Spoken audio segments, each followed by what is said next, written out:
ਸਾਡਾ ਮੇਲਾ ਵੀ ਪਿੱਛੇ ਗੁਜ਼ਰਿਆ ਸਾਲ ਬਾਅਦ ਅਸੀਂ ਜਿਹੜਾ ਰਬੀਉਲ ਅਵਲ ਦਾ ਪਹਿਲਾ ਜੁਮਾ ਹਫਤਾ ਹੈ ਤਾਂ 3 ਰੋਜ਼ਾ ਉਸ ਮੁਬਾਰਕ ਹੁੰਦਾ ਹੈ। ਹਾਂਜੀ ਮਤਲਬ ਮਿਲਾਦ ਦੇ ਹਵਾਲੇ ਨਾਲ ਵੀ ਔਰ ਜਮੀع ਬਜ਼ੁਰਗਾਂ ਨੇ ਦੀਨ ਦਾ। ਹਾਂਜੀ ਠੀਕ ਹੁਣ ਫਿਰ ਅਗਲੇ ਰਬੀਉਲ ਅਵਲ ਚ ਹੈ। ਹਾਂ ਜੀ ਇਨਸ਼ਾਅੱਲਾ। ਹੁਣ ਤੇ ਤਾਜ਼ਾ ਦੇ ਗੁਜ਼ਰੇ ਤੇ ਬਾਕੀ ਜਿਹੜਾ ਨਾ ਹੁਣ ਇਨਸ਼ਾਅੱਲਾ ਤੁਸੀਂ ਇਹ ਹੁਣ ਤੁਹਾਨੂੰ ਵੈਸੇ ਬਲਕਿ ਰਾਬਤਾ ਰਹੇਗਾ, ਤੁਸੀਂ ਰਾਬਤਾ ਜੀ ਰੱਖਿਓ ਬਿਲਕੁਲ ਤੇ ਚੱਕਰ ਸ਼ਿਕਰ ਲੱਗ ਜਾਏਗਾ। ਇਸ ਤੋਂ ਇਲਾਵਾ ਵੀ ਜੇ ਦਿਲ ਕਰੇ ਤਾਂ ਕੋਈ ਪਾਬੰਦੀ ਨਹੀਂ ਹੈ, ਬਸ ਕਾਲ ਕਰ ਲੈਣੀ। ਹਾਂਜੀ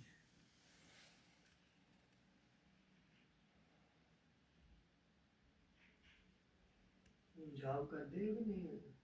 ਅੱਜ ਕੱਲ੍ਹ ਜॉब ਵੀ ਮੈਂ ਕਰ ਰਿਹਾ ਸੀ, ਟ੍ਰੇਡਿੰਗ ਕਪੜਾ, ਮਤਲਬ ਕੋਈ ਛੋਟਾ ਗਾਹਕ ਕੋਈ ਕਸਟਮਰ ਮਿਲ ਗਿਆ ਉਹਨੇ ਕੋਲ 200-400 ਦਾ ਆਰਡਰ ਦਿੱਤਾ ਹੈ ਕਿਲੋ ਦਾ, ਉੱਥੋਂ ਕੱਪੜੇ ਦਾ ਬੰਦੋਬਸਤ ਕੀਤਾ, ਉਹਦੀ ਡਾਈਟ ਕਰਵਾਈ, ਡਾਈਟ ਕਰਵਾ ਕੇ ਤੇ ਜਿਹੜਾ ਨਾ ਉਹ ਆਪਣਾ ਕਿਸੇ ਕਰ ਲਿਆ। ਠੀਕ ਹੈ। ਕੋਈ ਆਫਿਸ ਵਗੈਰਾ ਨਹੀਂ ਸੀ ਰੱਖਿਆ ਜੀ, ਬਾਈਕ ਦੀ ਬਸ ਫਿਰ ਉਹ ਕੁਛ ਕੁਛ ਵੀ ਬਿਲਕੁਲ ਹੀ ਜਿਹੜਾ ਨਾ ਉਹ ਨਹੀਂ ਆ ਵਸੀਮ ਸਾਹਿਬ ਨੇ ਇਹ ਆਪਣੇ ਕਾਰਸਪੋਰਟਿੰਗ ਦਾ ਕਰਦੇ ਸੀ, ਬਲਕਿ ਹੁਣ ਵੀ ਕਰ ਰਹੇ ਨੇ, ਨਾਲ ਇਹਨਾਂ 2-3 ਪੈਟਰੋਲ ਪੰਪ ਸਾਹਮਣੇ ਨੇ, ਮਾਸ਼ਾਅੱਲਾ ਉਹਨਾਂ ਦੀ ਪੈਟਰੋਲ ਕਾਰ ਇੱਕ ਮੈਨੇਜ ਕਰ ਰਹੇ ਨੇ। ਉਹ ਫਿਰ ਇਹਨੂੰ ਕਿਹਾ ਕਿ ਤੁਸੀਂ ਨਾਲ ਸਿਲਸਿਲਾ ਲੜਨਾ ਕਹਿੰਦੇ ਹਨ ਕੋਈ ਕੰਮ ਕੋਈ ਪੰਪ ਸ਼ੰਪ ਵੇਖਦੇ ਕੋਈ ਠੇਕੇ ਤੇ ਲੈ ਜਾਂਦੇ ਆ। ਉਹ ਠੀਕ ਹਾਂਜੀ ਸਿਲਸਿਲਾ ਚੱਲਦਾ ਹੈ ਕਹਿੰਦੇ। ਹਾਂ ਜੀ ਇਹ ਵੀ ਡਿਊਟੀ ਬਜ਼ੁਰਗਾਂ ਨੇ ਦੀ ਦਿੱਤੀ ਹੈ, ਛੋਟੀ ਬੜੀ ਆਲਾ ਡਿਊਟੀ ਹੈ, ਦਾਇਮੀ ਡਿਊਟੀ ਹੈ। ਬਾਕੀ ਸਿਰ बेटे 2 बाहर ने। हकीकत है भाई कि बुजुर्गों ने दीन ने फरमाया कि काम की तलाश नहीं करनी चाहिए जी। सुबह फजर की नमाज पढ़ के आप घर से निकले और अल्लाह का फजल तलाश करें। अल्लाह का फजल तलाश करने से ये काम नहीं जाए। अल्लाह का फजल तलाश करते हुए वो काम मिल जाए वो खुदाई ड्यूटी समझ के करनी चाहिए। बुजुर्गों ने दीन ने फरमाया कि महबूब के अलावा कुछ और तलाश करना ये शिरक खफी है, माफ नहीं है। सानू कभी नहीं काम तलाश करना जी माशाअल्लाह।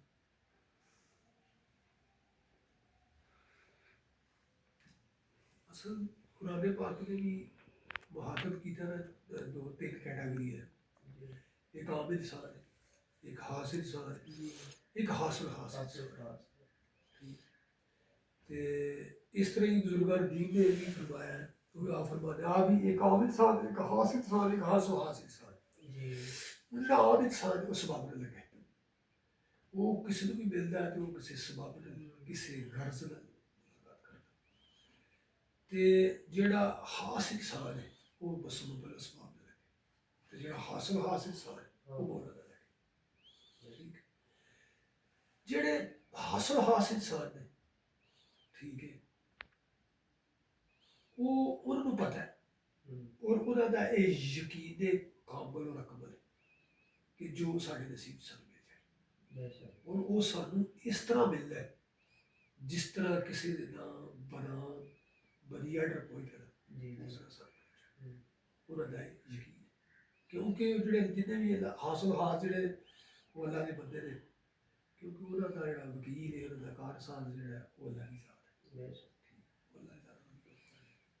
ਇਸ ਤਰ੍ਹਾਂ ਕੋਈ ਕਬੀਰ ਸਾਹਿਬ के बन के हारे हार है, बन के जीते जीत है, कहत कबीर सुनो भाई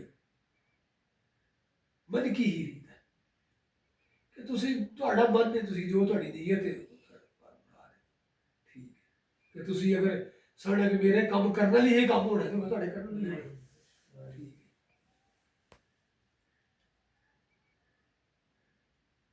ਬਾਕੀ ਹੈ ਕਿ ਹਜ਼ੂਰ ਨੇ ਫਰਮਾਇਆ ਕੋਈ ਕੰਮ ਮਿਲੇ ਤੇ ਜਿਹੜਾ ਅਸੀਂ ਸਭ ਹਮਾਰੇ ਜੀ ਉਹ ਕੰਮ ਜਿਹੜਾ ਨਾ ਉਹ ਕਰਨਾ ਚਾਹੀਦਾ ਔਰ ਪੂਰੀ ਮੁਹੱਬਤ ਨਾਲ ਕਰਨਾ ਚਾਹੀਦਾ ਜੀ ਔਰ ਜਿਹੜਾ ਨਾ ਪੂਰੀ ਸੱਚਾਈ ਸਦਾਕਤ ਨਾਲ ਕਰਨਾ ਚਾਹੀਦਾ। ਬਾਕੀ ਕੁਰਾਨ ਪਾਕ ਦੀ ਆयत है कि वमा खलकता जिन्नल इंसा इल्ला लियअबुदून, कि हमने इंसानों को हमने जिन्नों और इंसानों को फ़कत अपनी इबादत के लिए पैदा किया है। उन्हें जी शवाक साहब ने शवाक साहब भी हजूर बाबा जी के मुरीद ने, आप दी जोजा भी थे आप भी। जी ते उन्होंने कहते जी बड़ा मंतक और फलसफा बयान किया है। उन्हें कहा कि ऐसा हो सकता है कि आप ਜਿਹੜੇ ਲੋਕ ਨੇ ਜਿਹੜੇ ਇਲਮ ਦੇ ਕਸਮ ਵਾਲੇ ਲੋਕ ਨੇ ਉਹਨਾਂ ਨੇ ਕੋਈ ਵੀ ਚੀਜ਼ ਜਿਸ ਕੰਮ ਦੀ ਬਣਾਉਂਦੇ ਨੇ ਉਹ ਚੀਜ਼ ਉਹ ਕੰਮ ਕਰਦੀ ਹੈ। मैंने एसी बनाया कूलिंग के वास्ते, कूलिंग कर रहे, फैन बनाया हवा दे रही, वो हवा दे रहे। क्या इस तरह हो सकता है कि अल्लाह की ज़ात कोई शय पैदा करे किसी काम वास्ते तो वो शय वो काम ना करे, कोई और काम करे, हो ही नहीं सकता। नहीं इत्थों की साबित होया कि अगर अल्लाह ताला ने इंसान और जिन्हों ने अल्लाह की इबादत पैदा करे तो अल्लाह की इबादत कर रही है, तो किस तरह कर रही है? तो अशफाक अहमद साहब ने फरमाया मैंने कहा कोई लकड़हारा बच्चे ने एक सौदे ਦੇ ਵਿੱਚ ਉਹਨਾਂ ਨੇ हाँ जी लकड़हारा ਜਿਹੜਾ ਕਰ ਰਿਹਾ ਹੈ ਉਹਦੀ ਉਹ ਇਹਨਾਂ ਦੀ ਬਾਤ ਕਰ ਰਿਹਾ ਹੈ, ਹਾਂਜੀ। वो इबादत है। तो बस अगर किसी ने अपने शोबे में अपने काम में गंदी बारी को बोया उसने बात माशा जी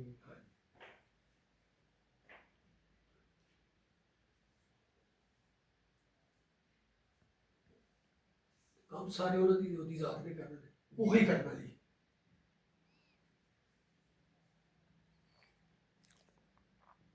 ਤੇ ਉਹ ਬੰਦੇ ਨੂੰ ਸਮਝਦੇ ਕਿ ਯਾਰ ਮੈਂ ਕਰ ਰਿਹਾ ਤੇ ਹੋ ਰਿਹਾ, हाँ ਲੇਕਿਨ ਇਹ ਹੈ ਨਹੀਂ। ਇਸ ਮਕਾਮ ਤੇ ਇੱਕ ਕਬੀਰ ਸਾਹਿਬ ਤੇ ਆਪਣੇ ਨਾ ਮੀਰਾ ਬੀਗ ਸਾਹਿਬ ਉਹਦਾ ਇੱਕ ਸ਼ੇਰ ਹੈ ਸਹੀ ਚੀਜ਼ ਆਉਂਦਾ ਹੈ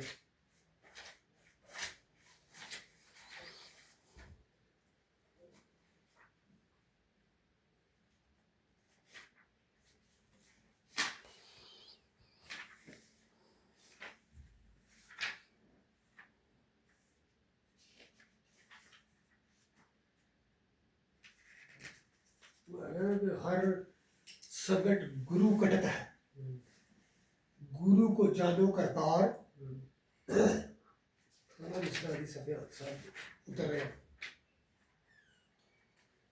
हर संकट गुरु कटता है ਇਹਦੇ ਤੇ ਤੁਸੀਂ ਬਣਾਈ ਵੀ ਵੀਡੀਓ बनाई है।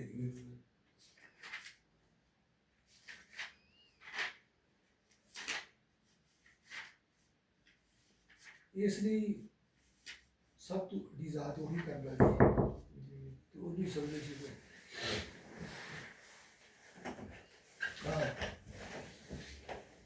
हर संकट गुरु कटता है, गुरु को जानो करतार, दूजा गुर ना पायो विच संसार।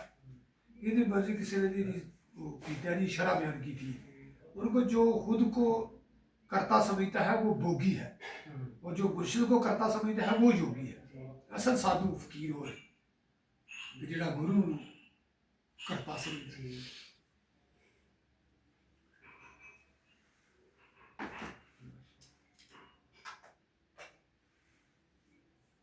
नूर वाले खैर होगी नूर वाले